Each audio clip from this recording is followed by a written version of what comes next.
মা অনেক কষ্ট হয়। আমার মার চিকিৎসা করার জন্য আমি তো ছোট। আসসালামু আলাইকুম ওয়া রাহমাতুল্লাহি ওয়া বারাকাতুহু। সবাই কেমন আছেন? এখন একটা গল্প বলবো। আমার গল্প যারা শুনবেন, চ্যানেলটা সাবস্ক্রাইব করবেন, সাপোর্ট করবেন। শুরু করতেছি। মানে আমার মার যখন ক্যান্সার হয়েছিল, যখন ক্যান্সার হয়েছিল সময় আমার বয়স মনে 11.5 বছর এমনই হবো, 11-12 বছরের মতন বয়স হবো, মানে সঠিক বলতে পারি না, মানে এমনই হবে। তারপর আমার মা তো অনেক অসুস্থ ছিল। সেটা ধরেন আমার মায়ের জন্য তো যারা আসতো আমার মায়ের দেখার জন্য সবাই তো ফল আনতো, আমার বিভিন্ন জিনিস আনতো একজনে। তাহলে একদিন কি হয়েছিল, মানে আমার মা তো মানে করছিল ফল আনিয়ে হারিয়া আমারে মানে খাওয়ার জন্য দিতেছে।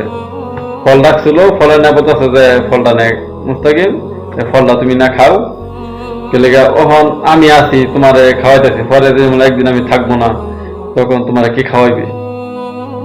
ওহু আলা কুল্লি শাইইন কদির, আল্লাহু আকবার। আসলে দেখেন, মা না থাকলে আসলে কেউ কিন্তু কিছু বলে না যে ফলটা খা। দেখেন আমার অসুস্থ শরীরে আমার উঠছে, উঠতে হারে আমার 2টা আপেল আর কমলা মালটা দিছে আমার খাওয়ার জন্য। সেই মা অন্ধকার কবরে। আপনারা আমার জন্য দোয়া করবেন যে আমার মা জান্নাতবাসী হয়। আমার মা অনেক কষ্ট হয়। আমার মার চিকিৎসা করার জন্য আমি তো ছোট।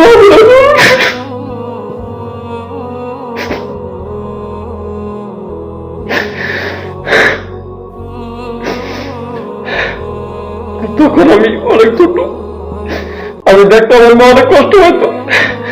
বাবা আমার কিছু হচ্ছে না, আমি সুস্থ হয়ে গেলাম।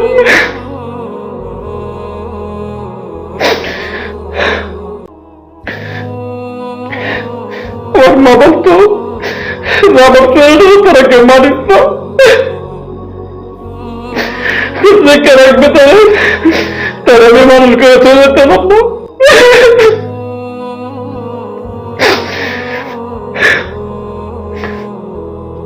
আমার মা বলতো, আমার আফা আছেন, তাদেরকে বলতো তোরা তো আমার ছেলেটাকে তোরা মারিস না, দেখে শুনে সবাই রাখবে। আমার ছেলেটার আমি মানুষ করে যেতে পারলাম না। আমার মা আমার অনেক বেশি আদর করতো। আমি তো সবার ছোট ছিলাম, আমরা 4 ভাই 2 বোন ছিলাম আমাদের, আমি সবচেয়ে ছোট।